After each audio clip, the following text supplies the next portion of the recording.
Lucille Ball was reaching for a box of cereal on aisle 7 of a Van Nuys supermarket when she heard a woman's voice rise above the ambient noise of a Tuesday afternoon in 1978 and say something that made her stop. What happened in the next 40 minutes in that grocery store and what Lucille chose to do about it 3 weeks later is a story that begins with a child crying in a shopping cart and ends somewhere nobody who was there that day could have predicted. The supermarket was a mid-sized chain store on Van Nuys Boulevard, the kind of place that served the working neighborhoods of the San Fernando Valley with adequate produce, reasonable prices, and fluorescent lighting that made everything look slightly less appetizing than it actually was. It was 2:15 in the afternoon. Lucille had driven there from her house in the hills, now wearing sunglasses and a plain jacket, carrying a short list of things she needed for the week. She shopped this way when she could, without makeup or announcement, moving through the aisles with the practiced efficiency of someone who had been buying her own groceries since before most people in the store were born and who did not require assistance locating the coffee or the bread. The voice came from 2 aisles over.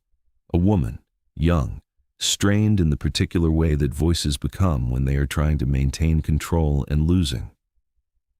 The words were not entirely clear through the shelving units in the distance, but the tone was unmistakable. Anger, frustration, exhaustion, compressed into a single sentence directed at someone smaller who could not respond in kind. Lucille set down the cereal box. She walked toward the sound. She found them in aisle 9, near the canned goods. The woman was maybe 26, dark hair pulled back, clothes that had been clean when she put them on, but had absorbed the particular weariness of a long day. She was gripping a shopping cart with one hand and pointing at her son with the other. The boy was perhaps 4 years old, sitting in the cart's child seat, crying in the gulping, hiccuping way of children who have been crying for some time and cannot stop. "I'm going to leave you here," the woman was saying. Her voice was loud enough to carry but not shouting, controlled in the way of someone who has said this before and means it less each time and knows it. "Do you hear me? I'm going to leave you right here in this store and go home and you can find your own way back." The boy cried harder. 2 other shoppers in the aisle had noticed and were doing what most people do in these situations, which is to look away and move past quickly while making no eye contact with anyone involved. Lucille did not move past. She stood at the end of the aisle for a moment, watching. The woman was not looking at her son while she spoke. She was looking at the shelves, at the cans, at anything except the small person in front of her who was falling apart. Lucille walked down the aisle. She stopped a few feet from the cart. The woman looked up, registered the presence of another person, and her expression shifted through several stages in quick succession. Annoyance at being observed, embarrassment at what had been observed, a kind of exhausted defiance that said she was too tired to care what a stranger thought. Lucille looked at her for a moment. Then she said quietly, "Can we get some coffee?" The woman stared at her. "What?" "Coffee," Lucille said. "There's a place across the parking lot. Let me buy you a cup." The woman's face did something complicated. "I don't," she started. "I'm in the middle of—" She gestured at the cart, at the store, at the situation she was clearly in the middle of and did not know how to finish. Lucille looked at the cart. It had perhaps 8 items in it. She looked at the woman. 20 minutes, she said. "Leave the cart. The store will keep it. Come across the street with me." The woman was still staring at her. "Why?" "Because you look like you need 20 minutes, Lucille said. "And your son needs you to have them." There was a long pause. The boy had stopped crying and was looking between his mother and the strange woman with the sunglasses with the wary attention of someone trying to understand what category of event this was. The woman looked at Lucille. She looked at her son. She looked at the shopping cart with its 8 items and the store that stretched in all directions around them and the afternoon that still had hours left in it. "Okay," she said. They left the cart at the customer service desk. The woman carried her son on her hip. They walked across the parking lot to a small diner that had been there longer than the supermarket and would outlast it by another decade. They sat in a booth near the window. Lucille ordered 2 coffees. The woman set her son down beside her. He had stopped crying and was now watching everything with the stunned quiet of a child who has just been crying very hard and is not sure what happens next. The waitress brought the coffee. Lucille waited until the woman had taken a sip. Then she said, "Tell me what's happening." The woman looked at her coffee cup. She looked at her son. She looked at Lucille, and something in her face collapsed slightly, the way a structure collapses when the last piece holding it up is removed. "My husband left," she said, 3 months ago. Took his things and left. No note, no explanation, just gone. Lucille said nothing. She waited. This was something she had learned over many years in many contexts, that the most useful thing you could give someone who is trying to tell you something difficult was time. Not advice, not reassurance, just the space to say what needed saying without interruption or judgment. "I'm working 2 jobs," the woman continued. "Mornings at a dry cleaner, nights cleaning offices. My sister watches him." She nodded at her son during the day. "I pick him up at 4, take him home, try to make dinner, try to get him to bed, try to sleep, get up, do it again." The words came faster now, like she had been holding them back and they were finally being allowed out. "Sometimes I fall asleep putting him to bed.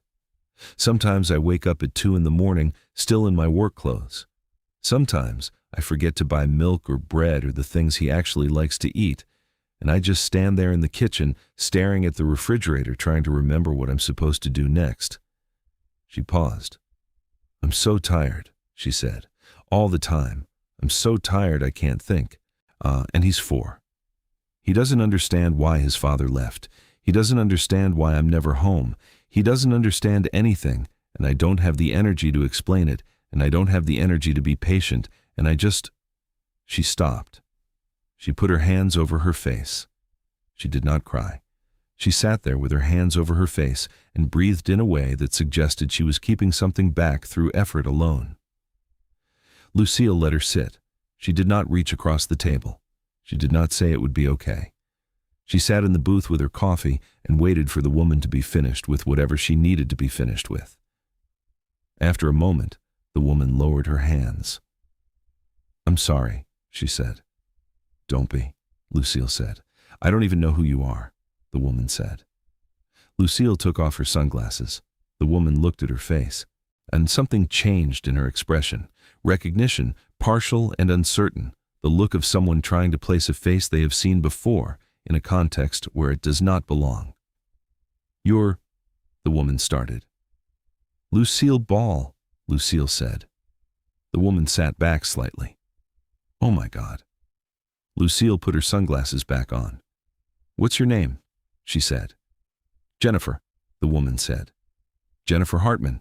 And your son, Christopher."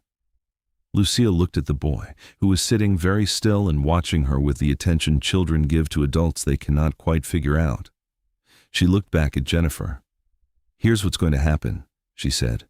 "You're going to give me your phone number, and I'm going to have someone call you, and we're going to figure out how to make some things easier for you." Jennifer was shaking her head. I'm not asking you for anything. I didn't know who you were. I wasn't." "I know you weren't," Lucille said. "That's why I'm offering." "There's a difference." Jennifer looked at her. "I don't understand."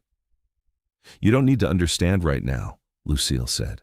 "You just need to give me your number and go finish your shopping and take your son home and put him to bed tonight without yelling at him." "Can you do that?" Jennifer nodded slowly. "Yes." "Good," Lucille said. She took a napkin from the dispenser on the table and a pen from her purse. She pushed them across to Jennifer. "Write it down." Jennifer wrote down her number. Her hand was shaking slightly. She pushed the napkin back. Lucille folded it and put it in her purse. She finished her coffee. She stood up. She put $20 on the table. "That's for the coffee and your groceries." "Ah," she said, "go back and finish your shopping. Go home. Someone will call you." Jennifer stood up. She picked up Christopher. She looked at Lucille with an expression that was somewhere between gratitude and confusion and something else that did not have a name. "Thank you," she said. Lucille looked at her. "Your son is 4 years old," she said. "He's going to remember some things from this year and not others. Make sure the things he remembers are not his mother screaming at him in grocery stores." "You're tired, I understand." "But he doesn't understand, and he shouldn't have to." She paused. "You're doing your best. I can see that. But your best is going to need some help. Let me help." Jennifer nodded. She could not speak. Lucille walked out of the diner. She got in her car and drove home. She did not go back to the grocery store. The cereal could wait. 3 weeks later, an envelope arrived at Jennifer Hartman's apartment. Inside was a letter on plain stationery, handwritten, and a brochure for a daycare program in Van Nuys that Jennifer had never heard of. The letter was brief. It said the daycare had been contacted and had space available for Christopher starting the following Monday. It said the cost for the first 6 months had been covered, and after that there was a sliding scale based on income. It said the director's name was Susan and she was expecting Jennifer's call. At the bottom of the letter was a single line. "Your son should remember you smiling. Make sure he gets the chance." There was no signature. Jennifer Hartman read the letter 3 times. She sat at her kitchen table with Christopher asleep in the next room and the brochure in her hands and cried in the particular way that people cry when they have been holding something in for a very long time and it has finally been given permission to come out. She called the daycare the next morning. Susan answered on the second ring. She was expecting the call. She had Jennifer's name written down. Someone had called ahead and explained the situation with the kind of detail that suggested they had listened carefully when it was first told to them. Christopher started the following Monday. Jennifer kept her night job, but was able to leave the morning shift at the dry cleaner. She started sleeping more than 4 hours a night. She stopped yelling. Christopher is 31 years old now. He does not remember the afternoon in the grocery store. He does not remember crying in the shopping cart, or the woman with the sunglasses, or the diner across the parking lot. What he remembers is his mother, tired but present, working hard but smiling, doing her best in circumstances that were difficult but not impossible. He remembers her being kind. Jennifer Hartman has told the story perhaps a dozen times in 30 years, always in the same way. She starts with the grocery store and the moment she said something she regrets to a 4-year-old who did not deserve it. She describes the woman with the sunglasses and the 20 minutes in the diner and the envelope that arrived 3 weeks later. She does not embellish. She does not need to. At the end of the telling, she always says the same thing. "I was drowning and I didn't know how to ask for help." She saw it. She didn't ask if I needed help. She just gave it. She keeps the letter in a drawer in her kitchen. It is not framed. It has no signature. But she knows who wrote it, and she has never forgotten. And on the occasions when someone asks her what Lucille Ball was really like, she gives the same answer every time. She was kind when nobody was watching. That's all you need to know. If this story reminds you that kindness is most powerful when it is given to someone who cannot ask for it and has no way to repay it, subscribe, leave a comment, and hit that notification bell. More stories about who these legends really were, away from the cameras and the credits, are coming every single week.